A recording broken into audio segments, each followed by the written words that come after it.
Hello student, आज हम एक बहुत ही इम्पॉर्टेंट टॉपिक पे डिस्कस करेंगे और ये बहुत ही एक सेंसिटिव इशू है जो अभी देश में इस पे डिस्कशन जारी है और ये मुद्दा है यूनिफॉर्म सिविल कोड का। तो आज हम समझेंगे यूनिफॉर्म सिविल कोड होता क्या है और इसे लाने की जरूरत क्यों पड़ी और संविधान में यूनिफॉर्म सिविल कोड से रिलेटेड क्या क्या प्रोविजंस हैं। सबसे पहले करंट की उस न्यूज़ को देखते हैं, है ना, जिसके कारण ये यूनिफॉर्म सिविल कोड अभी डिस्कशन का इशू बना हुआ है, डिस्कशन का पॉइंट बना हुआ है। करंट में एक न्यूज़ है कि सेंट्रल गवर्नमेंट आने वाले मॉनसून सेशन में, है ना, यूनिफॉर्म सिविल कोड को इम्प्लीमेंट करने से रिलेटेड एक बिल लाने वाली है, एक विधेयक लाने वाली है जो यूनिफॉर्म सिविल कोड को इम्प्लीमेंट करेगा। ठीक है, अब यूनिफॉर्म सिविल कोड होता क्या है ना, क्यों सेंट्रल गवर्नमेंट इसको लाना चाहती है ना, इससे क्या बदलाव आएंगे, इस पे हम डिस्कस करेंगे। सबसे पहले यूनिफॉर्म सिविल कोड क्या होता है उसको हम समझते हैं। यूनिफॉर्म सिविल कोड क्या है? एक ऐसा कोड है, एक ऐसा पर्सनल लॉ है जो सभी रिलीजन के लिए समान होगा। एक ऐसा पर्सनल लॉ जो सभी रिलीजन के लिए, सभी धर्मों के लिए एक जैसा होगा, या सभी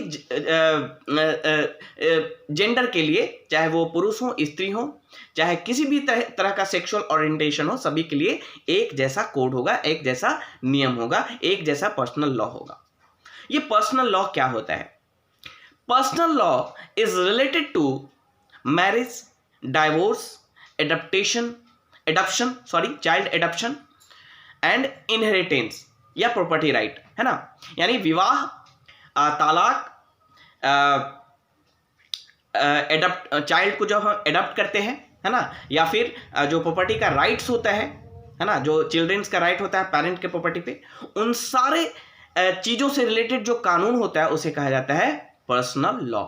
यानी पर्सनल लॉ क्या है? एक ऐसा लॉ जो मैरिज की बात करे, मैरिज से रिलेटेड हो, डाइवोर्स से रिलेटेड हो, चाइल्ड एडॉप्शन से रिलेटेड हो, या फिर इनहेरिटेंस से रिलेटेड हो, या प्रॉपर्टी राइट से रिलेटेड हो, है ना। इनहेरिटेंस का मतलब होता है जो पेरेंट की प्रॉपर्टी है वो ऑफस्प्रिंग के पास ट्रांसफर होना, है ना। तो इनसे रिलेटेड जो भी कानून बात करेगी उसे क्या कहेंगे? Personal laws.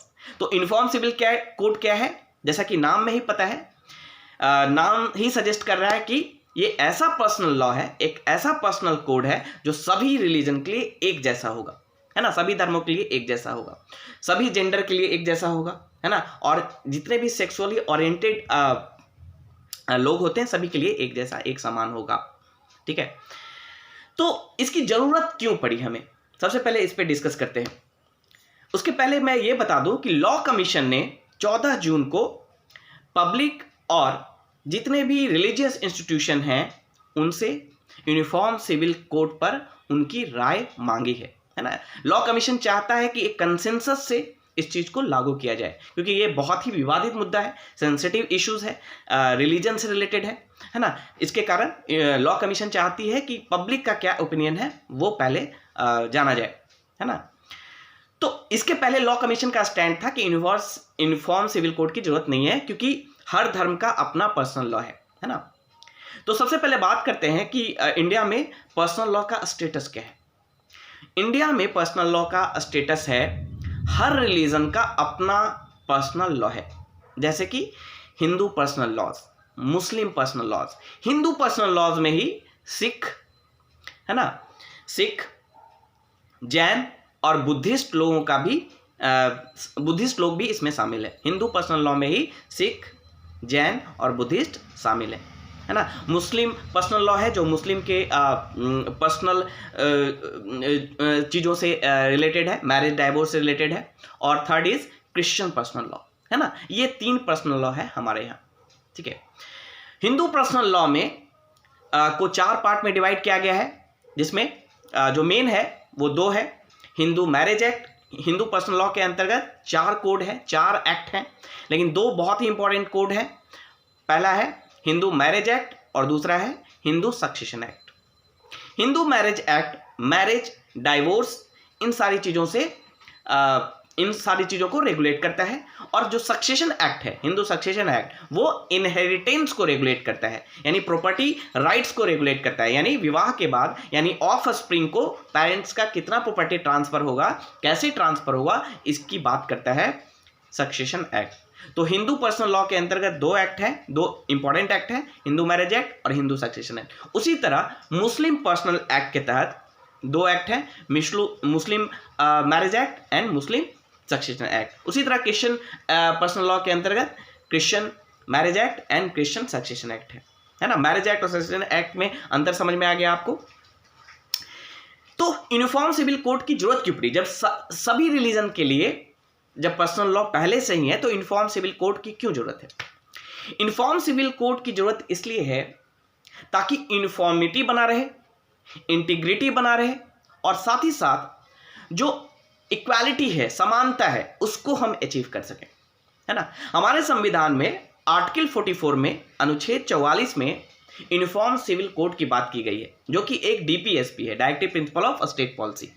Directive principle of state policy का मकसद होता है सोशल एंड इकोनॉमिक जस्टिस प्राप्त करना, है ना, सामाजिक और आर्थिक न्याय प्राप्त करना, है ना। और यूनिफॉर्म सिविल कोड भी एक तरह का सामाजिक न्याय प्राप्त करता है, क्योंकि यूनिफॉर्म सिविल कोड सभी धर्मों के लिए एक जैसा पर्सनल लॉ की बात करता है। इससे क्या होगा? असमानता को हम भंग कर सकते हैं, है ना, असमानता को हम दूर कर सकते हैं। इससे क्या कर सकते हैं? असमानता को दूर कर सकते हैं और सामाजिक न्याय को अचीव कर सकते हैं, ठीक है। तो यूनिफॉर्म सिविल कोड क्यों जरूरी है? सामाजिक न्याय को प्राप्त करने के लिए, देश की एकता अखंडता बनाए रखने के लिए, और साथ ही साथ असमानता को खत्म करने के लिए, ठीक है। और संविधान भी इसकी गवाही देता है कि यूनिफॉर्म सिविल कोड होना चाहिए। चूंकि डीपीएसपी एक नॉन इन्फोर्सिएबल सब्जेक्ट है, मतलब कि इसको इन्फोर्स नहीं किया जा सकता है, यानी इसके खिलाफ आप कोर्ट में नहीं जा सकते हैं। इसीलिए यूनिफॉर्म सिविल कोड चूंकि एक डीपीएसपी है, इसीलिए यूनिफॉर्म सिविल कोड को लागू करने के लिए लॉ की जरूरत पड़ेगी, और इसीलिए केंद्र सरकार, है ना, मॉनसून सेशन में एक लॉ लाना चाह रही है, ठीक है। ये बात हुई यूनिफॉर्म सिविल कोड की जरूरत क्यों है। यूनिफॉर्म सिविल कोड की जरूरत इसलिए भी है कि अलग अलग पर्सनल लॉ में, है ना, अलग अलग पर्सनल लॉ जो अलग अलग धर्म से रिलेटेड है, उसमें अलग अलग प्रोविजंस हैं। जैसे अगर हिंदू की बात करें तो वहाँ पे जो मिनिमम मैरिज है बॉयज़ के लिए 21 और गर्ल्स के लिए 18 रखा गया है। लेकिन अगर हम मुस्लिम पर्सनल लॉ की बात करें, जो कि शरीयत लॉ से रेगुलेट होती है, वहाँ पे पॉवर्टी जो है ना, पॉवर्टी को 15 ईयर्स माना गया है और उसके बाद विवाह हो सकता है। उसी तरह अगर पॉलीगैमी की बात करें, मतलब एक से ज़्यादा विवाह की बात करें, तो हिंदू मैरिज एक्ट के तहत पॉलीगैमी रिस्ट्रिक्टेड है ना, और दूसरे धर्म में अलग अलग चीज़ें। तो एक इन्फॉर्मिटी नहीं है ना, इन्फॉर्मिटी लाने के लिए यूनिफॉर्म सिविल कोड की बात हो रही है। अब यूनिफॉर्म सिविल कोड के आने से क्या क्या दिक्कतें हो सकती हैं, या फिर क्या इसके ड्रॉबैक हो सकते हैं? अगर मतलब कुछ लोगों के पॉइंट ऑफ व्यू के अनुसार, मतलब जो इस पे क्रिटिक्स हैं, क्रिटिक्स के अनुसार यूनिफॉर्म सिविल कोड क्या करेगा? जो राइट टू रिलीजन है ना, फ्रीडम ऑफ रिलीजन जो है अंडर आर्टिकल 25, उसमें हस्तक्षेप करेगा, है ना। मतलब हर धर्म को ये अपना उनका राइट है कि वो अपने कॉन्साइंस को फॉलो कर सकते हैं, है ना, अपने जो कस्टम है उसको फॉलो कर सकते हैं, ठीक है। और ज़्यादातर जो पर्सनल लॉ है वो कस्टम्स से रिलेटेड है ना। तो ये एक क्रिटिक्स का कहना है कि यूनिफॉर्म सिविल कोड लाने से क्या होगा कि हम राइट टू रिलीजन, यानी जो फ्रीडम है हमारा आर्टिकल 25 के अंतर्गत, उसको हम वायलेट करेंगे, है ना। ये एक सबसे बड़ा कंसर्न है। अब हम बात करते हैं कि इंडिया में यूनिफॉर्म सिविल कोड क्या बदलाव लेकर आएगा। यूनिफॉर्म सिविल कोड बहुत सारी चीज़ों को बदलाव लेकर आ सकता है।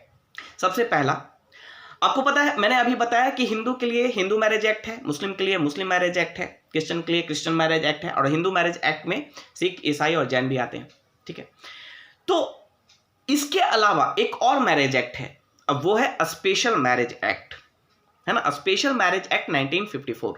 वो एक सेकुलर मैरिज एक्ट है, यानी स्पेशल मैरिज, देखिए हिंदू मैरिज एक्ट में अगर आपको रजिस्टर करवाना है शादी के लिए, विवाह के लिए, तो दोनों ही हिंदू होने चाहिए, यानी अगर एक दूसरे धर्म का है तो उसे कन्वर्ट होना पड़ेगा हिंदू में। मुस्लिम मैरिज एक्ट में उसी तरह अगर आपको रजिस्टर करना है मुस्लिम मैरिज एक्ट के तहत, तो दोनों को मुस्लिम होना चाहिए, यानी अगर एक दूसरे धर्म का है तो उसे कन्वर्ट होना पड़ेगा मुस्लिम। लेकिन जो स्पेशल मैरिज एक्ट है 1954 वो एक सेकुलर एक्ट है, उसमें कोई भी धर्म का जो व्यक्ति है वो इस मैरिज एक्ट के तहत रजिस्टर करा सकता है। इसमें ये फायदा है कि जो दूसरा है ना, जैसे दूसरा है उसको कन्वर्ट नहीं होना पड़े। अलग अलग इंटर मैरिज यहाँ पे, इंटर रिलीजन मैरिज यहाँ पे संभव है, इंटर रिलीजियस मैरिज यहाँ पे हो सकता है, यानी दो अलग अलग धर्म के लोगों का विवाह स्पेशल मैरिज एक्ट के तहत हो सकता है। लेकिन दिक्कत क्या है, अगर आप हिंदू मैरिज एक्ट के तहत आपने विवाह किया है, आप रजिस्टर्ड हैं, 2006 में सुप्रीम कोर्ट ने ये बोला है कि हर सिटीजन को किसी ना किसी मैरिज एक्ट के तहत आपको रजिस्टर कराना होगा, यानी 2006 में इसको कंपलसरी कर दिया गया है। अगर आपको कोई राइट चाहिए स्टेट से, सरकार से, तो आपको कोई ना कोई मैरिज एक्ट के तहत आपको रजिस्टर कराना होगा। तो हिंदू मैरिज एक्ट में क्या है कि अगर आप हिंदू मैरिज एक्ट के तहत अगर रजिस्टर होते हैं तो हिंदू आपका जो इनहेरिटेंस राइट होगा वो हिंदू सक्सेशन एक्ट के तहत होगा। अगर मुस्लिम मैरिज एक्ट के तहत अगर रजिस्टर होते हैं तो मुस्लिम सक्सेशन एक्ट के तहत आपका इनहेरिटेंस राइट आपको दिया जाएगा, ठीक है। लेकिन स्पेशल मैरिज एक्ट में एक ऐसा प्रोविजन है, स्पेशल मैरिज एक्ट में है कि अगर आप हिंदू हैं और आपने स्पेशल मैरिज एक्ट के तहत रजिस्टर कराया है तो आपका जो इनहेरिटेंस राइट है वो हिंदू सक्सेशन एक्ट के तहत रेगुलेट होगा। लेकिन अगर आप मुस्लिम हैं और आपने स्पेशल मैरिज एक्ट के तहत अगर आपने अपना रजिस्ट्रेशन करवाया है तो आपका जो इनहेरिटेंस राइट है वो मुस्लिम सक्सेशन एक्ट के तहत नहीं रेगुलेट होगा, वो इंडियन सक्सेशन एक्ट के तहत रेगुलेट होगा, जो कि मुस्लिम सक्सेशन एक्ट से काफ़ी अलग है। मुस्लिम सक्सेशन एक्ट से एक्ट में बहुत सारे ऐसे लिमिटेशन है जिसके कारण इनहेरिटेंस राइट लिमिटेड दिया जाता है, लेकिन इंडियन सक्सेशन एक्ट में ये इनहेरिटेंस राइट आपको उसी तरह से दिया जाता है जिस तरह से हिंदू सक्सेशन एक्ट के तहत दिया जाता है ना, फुल राइट आपको दी जाती है।